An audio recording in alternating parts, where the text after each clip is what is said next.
दोस्तों, वासना के आकर्षण के बारे में बात करने से पहले आइए हम यह जान लेते हैं कि आखिर यह वासना होती क्या है।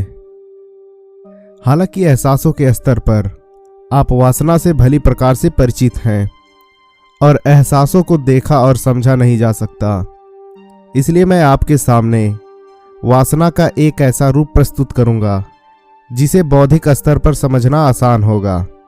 आप तो जानते ही हैं, जब तक पहेली समझ में न आ जाए उसे सुलझाना मुश्किल होता है। तो आइए सबसे पहले एक पहेली को समझते हैं। वासना की पहेली एक ऐसी पहेली है जो प्रत्येक मनुष्य को जीवन में आज नहीं तो कल एक समस्या बनकर उभरती है, और बहुत कम ही मनुष्य ऐसे होते हैं जो किसी भी पहेली को सुलझाना जरूरी समझते हैं। उन्हें आध्यात्मिक रूप से जागृत कहा जा सकता है। वासना की उत्पत्ति हमारे दैनिक जीवन की इच्छाओं से होती है। वासना अर्थात इच्छाओं में वास करना, अर्थात बार बार कुछ विशिष्ट इच्छाओं के बारे में चिंतन करना वासना कहलाता है। अतः हम कह सकते हैं कि प्रत्येक वासना एक इच्छा होती है, लेकिन प्रत्येक इच्छा एक वासना हो यह जरूरी नहीं। जब आप किसी इच्छा को इस कदर पकड़ लेते हैं कि उसे लेकर आप अपना भला बुरा सोचना बंद कर देते हैं, अपने विवेक का उपयोग करना बंद कर देते हैं, तब उसे वासना कहा जा सकता है। अब वो खाने पीने की चीज, सोने की, देखने की, सुनने की या कुछ भी करनी हो, काम वासना भी वासना का एक ही प्रकार है जो युवाओं में खास तौर से देखी जाती है। वासना को आसक्ति कहा जाए तो यह कोई गलत बात नहीं है। अब दोस्तों, यह वासना होती कैसी है, इसे हम एक उदाहरण से समझते हैं। जैसे बचपन में मुझे शक्तिमान देखने का बड़ा शौक था। दोपहर के 2 बजे जब स्टार उत्सव पर शक्तिमान शुरू होता था तो उस समय मैं स्कूल में होता था और समय का बराबर ध्यान रखता था और निश्चित समय पर कक्षा से फरार होकर घर चला आता था, वो भी शक्तिमान देखने के लिए। इसे मेरी वासना कहा जा सकता है, क्योंकि शक्तिमान देखने के लिए मैं अपनी कक्षा छोड़कर घर भाग आता था, अर्थात मैं अपनी पढ़ाई को उपेक्षित करता था। जब किसी इच्छा के वशीभूत होकर इंसान अपना भला बुरा सोचना बंद कर देता है तो उसे वासना कहते हैं। वासना को एक प्रकार का नशा भी कह सकते हैं, क्योंकि नशेड़ी इंसान भी अपना भला बुरा सोचना बंद कर देता है। वासना तो आप समझ गए, लेकिन क्या वासना बन जाने के डर से इच्छाओं का दमन सही है या इच्छाओं के प्रति उपेक्षा वृत्ति सही है? इसे समझने के लिए मैं आपको महर्षि कौत्स और कण्व की यह पौराणिक कहानी सुनाता हूँ। एक बार की बात है, जब कौत्स ऋषि महर्षि कण्व के आश्रम में तपस्या कर रहे थे। दोनों गुरु शिष्य अपने सभी कार्य एक साथ ही करते थे। एक दिन गुरु और शिष्य दोनों लकड़ियां लेने के लिए जंगल गए हुए थे। लकड़ियां जुटाते जुटाते उन्हें थोड़ी देर हो गई। अतः महर्षि कण्व ने कौत्स को कहा कि तुम अंधेरा होने से पहले आश्रम चले जाओ। इसलिए गुरु की आज्ञा मानते हुए कौत्स ने लकड़ियां उठाई और आश्रम की ओर चल दिए। कौत्स जब आश्रम जा रहे थे तब उन्होंने एक अति रूपवती सुंदर स्त्री को मार्ग में चोट से पीड़ित देखा। अब कौत्स को एक क्षण के लिए रुकना पड़ा और वह कुछ सोचने लगे। फिर वह अपने मार्ग पर चलते रहे। कुछ समय पश्चात उसी राह से महर्षि कण्व भी आए, और जब उन्होंने उस युवती को देखा तो अपने शिष्य की अधूरी साधना की सच्चाई जानकर उन्हें बड़ा दुख हुआ। उन्होंने लकड़ियों का गट्ठर वहीं छोड़ दिया और उस स्त्री को अपने कंधे का सहारा देकर आश्रम ले आए और औषधियों से उसका चिकित्सक उपचार किया। तत्पश्चात उन्होंने अपने शिष्य कौत्स को बुलाया और पूछा, वत्स, जब तुम्हें यह युवती मार्ग में कष्ट से पीड़ित दिखाई दी तो तुमने इसकी कोई सहायता क्यों नहीं की? इसे आश्रम लाकर तुम्हें इसका चिकित्सक उपचार करना चाहिए था। क्या मेरी शिक्षा में कोई भूल रह गई है?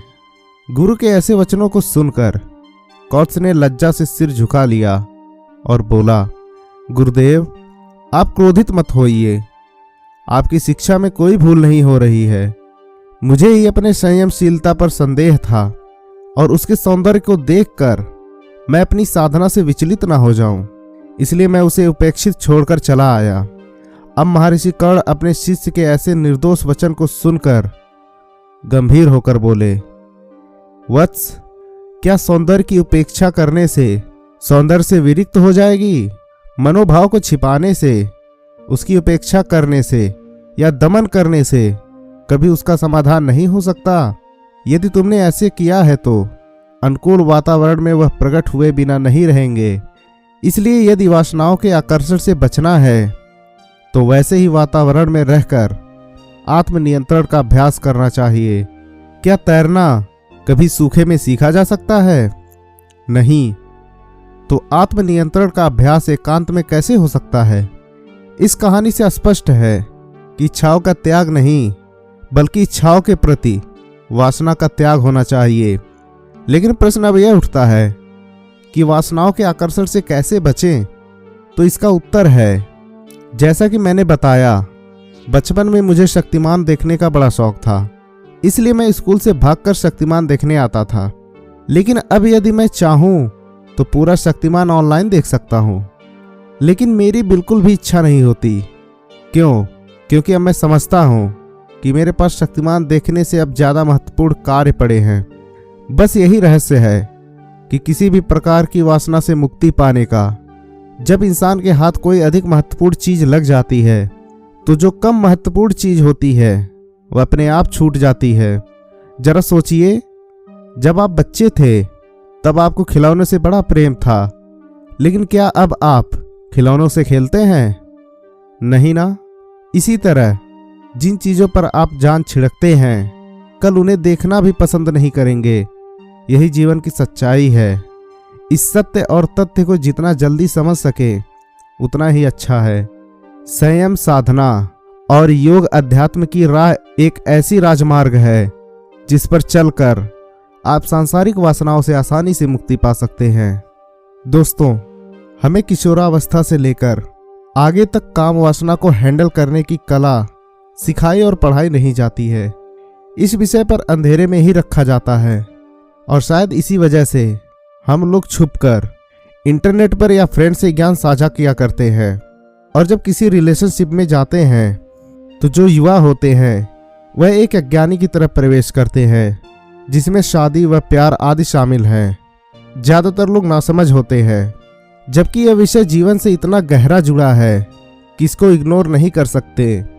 हाँ, लेकिन अगर आप वासना को कंट्रोल करना चाहते हैं तो अश्लील बातें करना बंद कर दे, अश्लील सीन वाली फिल्में देखना छोड़ दे, अश्लील गीत न सुने।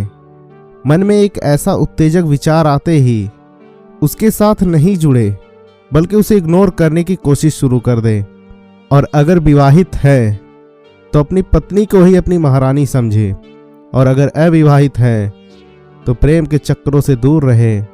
और जो फिल्मों में सौंदर्य को दिखाया जाता है उसे नकली माने और उनकी प्रशंसा करना बंद कर दे। दूसरी स्त्री से अफेयर तो दूर की बात, उससे नमस्ते करें, और यह सबसे अच्छा रास्ता है।